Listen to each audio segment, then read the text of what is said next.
Yeah, I think definitely it started off with all of us kind of delving into astral projection and kind of into those types of things. And so that name kind of just came through with that. But I definitely think we still kind of live the idea of, we don't do astral projection as much now, maybe. But we do think that everybody is connected and we're all sharing this ride, not just here, but we're all living the same life.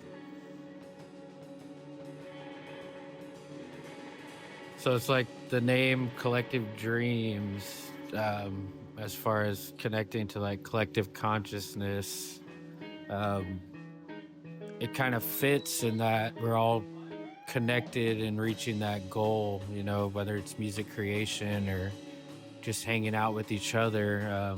I think we all share that same experience in itself. Back to the astral projection, there has been moments where we physically have tried to meet up with each other in dreams. It didn't always work out, but there has been some connections as far as finding other members in our dreams. When you ask them, they don't, they weren't dreaming the same thing. But one experience, for instance, was I told Albert I was going to try to find him in Mall World, because Mall World was like a big topic going around at the time. And he was like, okay, well, I normally go to a beach. It's like a beach in New Jersey or something. And I was like, okay, well, there's a beach in Mall World. I dreamed somehow I went through this neighborhood at night, which was really weird, and it was flooding. I finally made it to the beach. And I could say this is probably the first time I've ever seen Albert in my dream. And when I saw him, I connected like, holy shit, Albert. Like, hey, I told you I was going to meet you. I said, Albert. And when he turned to look at me, he turned into two Alberts. And then I woke up. But yeah, Mall World. Something that question makes me remember is we had a show in Austin one time, and this guy was telling us about his DMT experience. And like a lot of times whenever people tell you about their trip, it's kind of like eye rolly, you know what I mean? Like, okay, dude, like real cool. But this guy was talking about the idea of the one splitting itself into parts, which is super interesting. Because like Hinduism, right? Sorry if I'm not getting this totally correct, but like Vishnu kind of like explodes and then his consciousness goes into all the living beings. Like Christianity talks about the Holy Spirit lives within everyone. And this dude was talking about why would the whole divide itself into parts? And his take on it, or in his trip, his enlightenment that he got was, it's the effort between the parts to reconnect is like what makes the whole shit go, is like what turns the wheel. And that kind of like blew my mind. The idea that the whole split itself into parts because the parts trying to reconnect is somehow like a generating force of the universe. It's always stuck with me.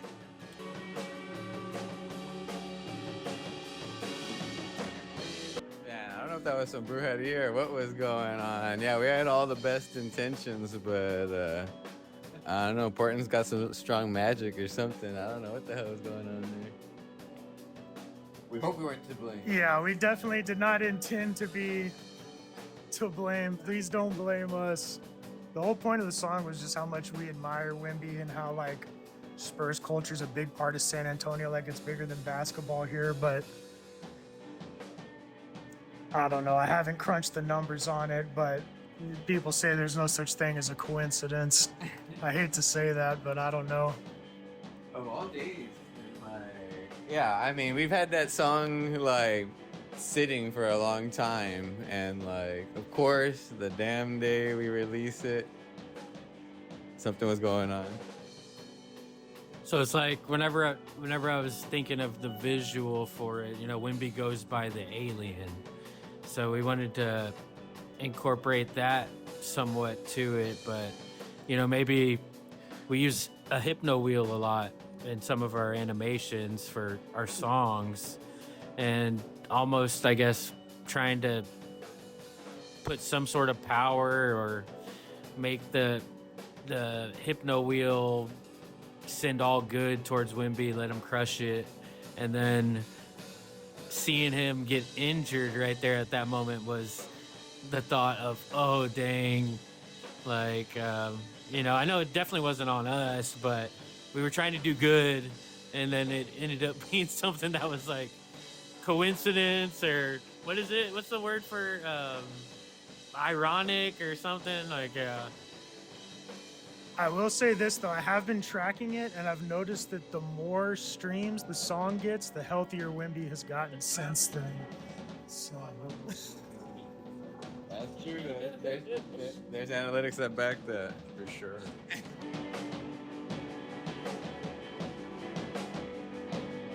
So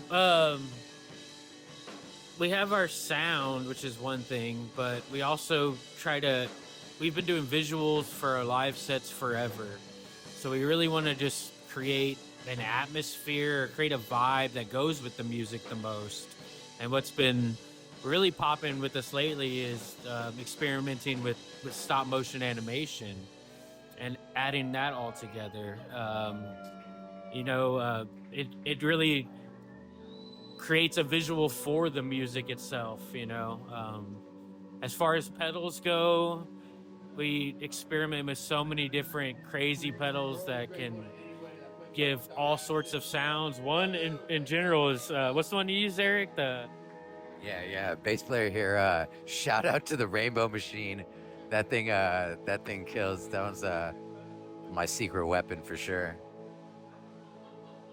Yeah, and the Rainbow Machine, you can hear it in a lot of our interludes. So it's like we have our set songs, but we really try to blend the songs with atmospheric sounds, whether that's the Rainbow Machine, whether it's a delay pedal on full feedback, whether it's Travis slamming a drum solo or swelling a cymbal.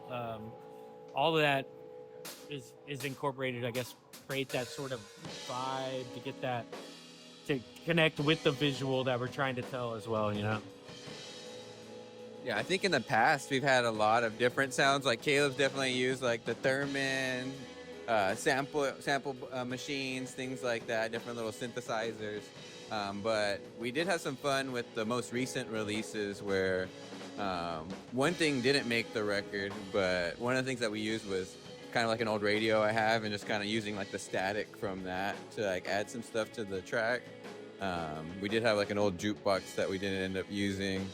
Caleb's voice is the beginning of, it hasn't been released yet at this point, but yeah, the next single that we're releasing, it's actually Caleb's voice on there that we kind of manipulated. So we definitely like to have fun and drop little Easter eggs in our stuff, like here and there. So sounds definitely fun. As far as pedals, for me, I utilize the DD7 from Boss like a lot. I've used that since high school, and that's the one pedal that's always followed me with everything that I've done. So I guess that delay has been something for our sound for sure. yeah, I don't want to get like too corny or whatever, but like, a cup can only pour out whatever's inside of it. So I think that's like the most important thing on the sound is like what's inside, what you have inside you is what comes out is going to sound like, you know what I mean? And then just in like the human experience, you don't just walk around with your eyes closed and only listening to stuff. So the visuals that Caleb's been working on, that Albert works on, it gives a really cool space for like the sound to live in, which I think has been super cool.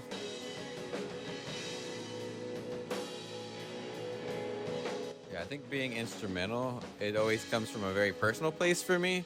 So it's always just what's going on in my life, and that's what my part is. But I think what's really cool, and what kind of like going back to like how we're all connected and we're all going through this together, is that I think all of our parts kind of are able to resonate with others being instrumental, and it can be whatever they want to make it, but more oftentimes than not, people are resonating and kind of like those similar emotions with us, like when we're actually performing it for them. So I feel like, I'm doing it for me, but it's all of us, I guess with me, as far as like writing a guitar part or a lick, that's going to be collaborated on. It's like reminds me of that saying, like blues players used to say, like, you can't play the blues unless you have the blues. And so for me, it's like sometimes the best parts come out during moments of being super tired, having a lot of emotion, maybe something happened that day, and I guess channeling that emotion through what's coming out of the guitar. I wouldn't necessarily say that I sit there with an idea. It's more of a picking up the instrument and making sounds that make me feel good, and then sharing those.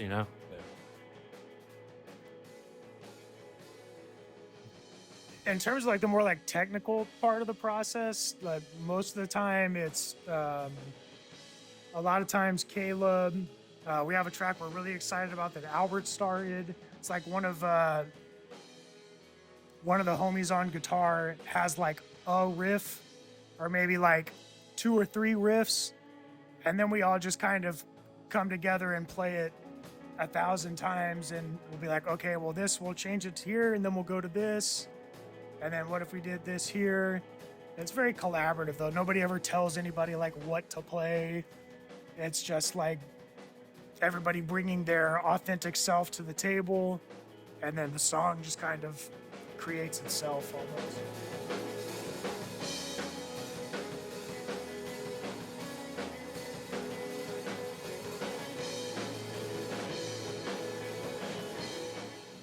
Definitely feel connected spiritually, jamming anytime at home with the guys or on stage for sure.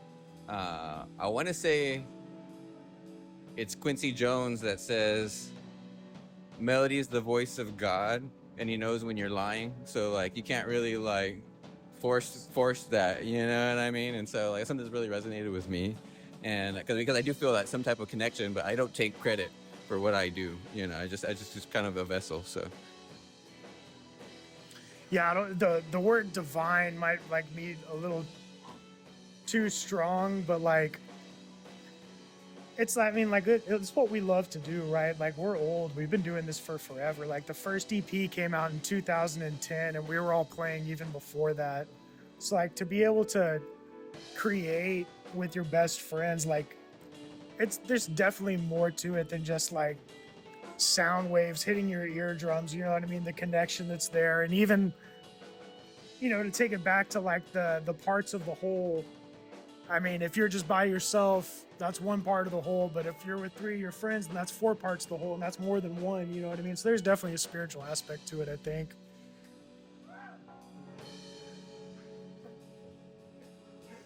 I will say, we do try to give some of it to, if we're talking about spirits and spirituality, that I'd say the Holy Spirit.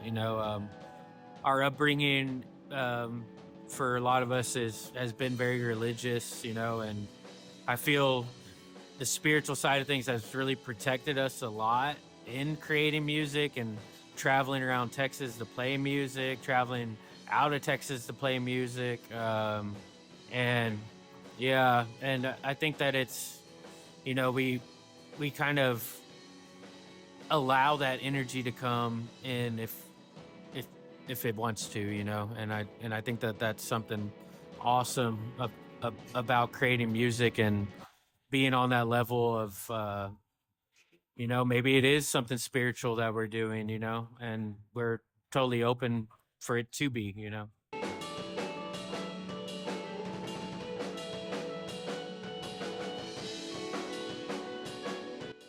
we'll let Caleb start, but yeah, we got a few.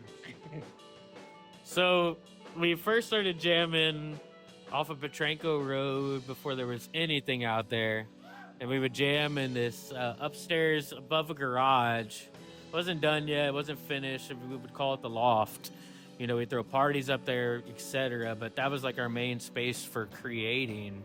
And there was multiple times that we would be writing music in there, and something strange would happen, whether we'd be jamming and be a scorpion crawling over our shoe while the amps are at full blast, to a pillow flipping over on a chair, to a half coyote, half German Shepherd puppy walking up, and it's hard to get up there, you know. You got to go through a garage in the bottom, and a dog walked up there one day, which I think our friend still has, that happened to be up there.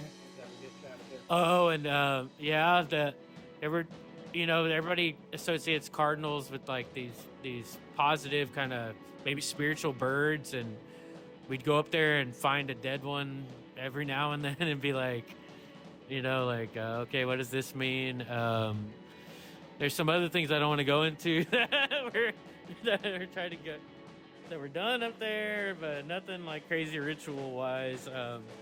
As far as the road goes, we had a Winnebago we used to tour in, and we were driving to Corpus one day, and we saw two people walking down the side of the road, and we passed up the first one. We're like, okay, should we pick up the second one? We stopped, we got in, we picked the guy up, we let the guy play the show with us. Ended up being a Vietnam veteran. Lefty Frizzell's son. He showed us his ID even. He had a necklace that had a bunch of bones on it, but when he moved them around, they kind of like popped into art, I guess you could say. We've stayed at some places in Houston that I can say are pretty much were haunted. And, we met vampires in the street in New Orleans that just came up to us on bicycles that were.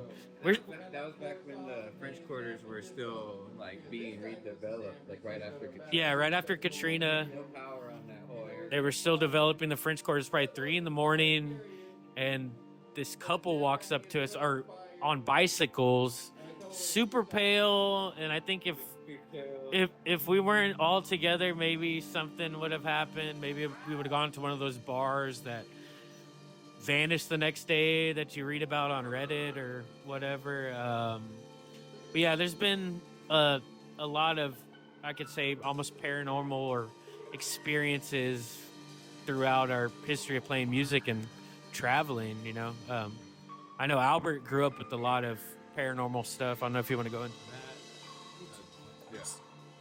So it's like 2 short stories there at the loft where we would jam. One of my friends came and hung out with us for a jam station one time, and he met a little girl outside. So that was pretty far out. And then the vampires in New Orleans, like they're like vamped out, dude. Like in your mind, when you hear vampire, that's what these people look like. And they're like beautiful, but pale. And they told us, they're like, normally we would kill y'all, but it's your friend's birthday and it's a full moon, so we're gonna let it slide. Oh yeah. It was an ex-band member's birthday. And the vampire's like, normally we'd kill y'all, but it's this guy's birthday and it's a full moon, so y'all are good.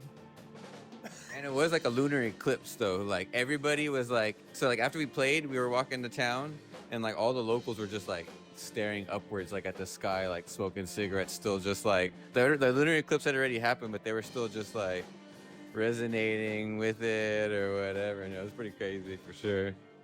Damn, I was thinking of one other one and I forgot it. What was it? It'll probably come to me later. Oh, I do have video of somebody's house, and there is quite a bit of orb action going on, you know, but yeah, a lot of haunted places, sleeping on trampolines that are next door to cemeteries, and yeah, a lot of that. Oh yeah.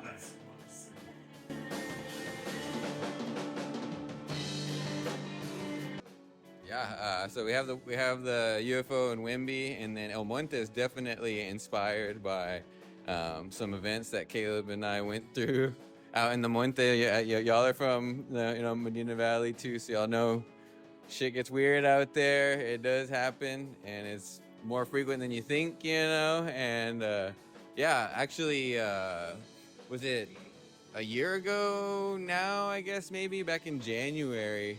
Caleb and I were out in Utopia, and it started where, you know, stars, everything beautiful at night. We're talking, and then there's no more stars in the sky. And then we're like, okay. And then one star shows up, and so I shine my spotlight on it. and then the star moves. And then it was this whole thing where like I would shine it and it kept on like moving on us, So lots of weird things happened that night. That was one of them, and we still haven't really figured out what was happening. Yeah, so that single was called El Monte. It's going to be on this latest album. It was our first single release. The video we made was inspired by that experience. In Utopia, we had a Bluetooth speaker going. Bluetooth speaker cut out totally. This was a little bit before on social media you started seeing all of those drone sightings, or what they were calling drones. Yeah, in New Jersey or wherever that was at, and we were just out there. This was a little bit after the inauguration, so I was like, all right, let's get out of San Antonio, let's go to the country. We went out there, and yeah, it was a clear skies. You could see the stars. We normally go out there to look at the stars. We're sitting there, all of a sudden the stars disappear. We go on our phones on the weather app. We look, it says clear skies, and then we see a bright light above us appear. Albert shines his light at it, and then maybe 2 football fields over, another light. So it was something that was messing with us pretty much, but it was one of the most terrifying experiences. We were almost a little scared to talk about it even.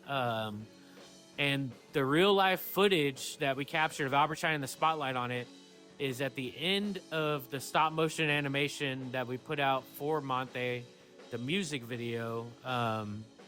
And it took us a little bit before we really decided, okay, do we want to make a video about this, or is this too much? Because, at the time we were not only scared, but like, what the hell happened, There were deer that we saw, and I see deer out there all the time. And these deer, normally deer have their ears up. These deer had their ears down, almost like a basset hound. And when we saw them and shined the light at them, normally deer take off. These deer just like walked real slow behind a bush. And in all honesty, we were like, we need to go inside. So we went inside. I don't know if they had ears or their ears were flopped down. Like, it was an insane experience. But I'm really glad that we could really incorporate that with the song that we wrote to the visuals. So that's another video that kind of relates to the alien experience. And Wimby is El Monte. It's on YouTube. Go check it out.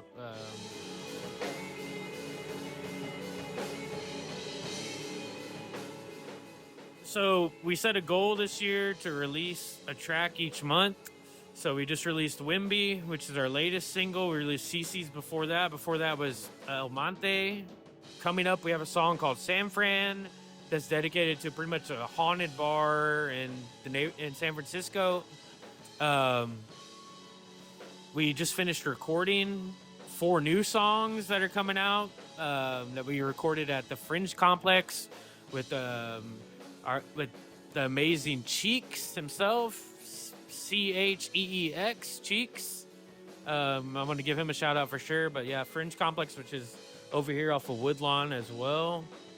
And we'll be dropping those songs in the following months. And we have more on the way. So yeah, look out for those. Look out for our visualizers. Look out for all the new content that we're getting into, and all kind of hang on the same theme that we've been going with now. So yeah, I'm just really excited about the music coming out. You can always see us around. We'll be at Tandem, we'll be at Big Hops, so we're always out playing. And I know it's cheesy, but like, any buttons that get clicked really help out the way the algorithm spreads music now. So any type of like, follow, stream on the song, smash that subscribe. Like, earnestly though, it really means a lot to us. And thanks, James, for taking the time, and thanks to Occulto for having us.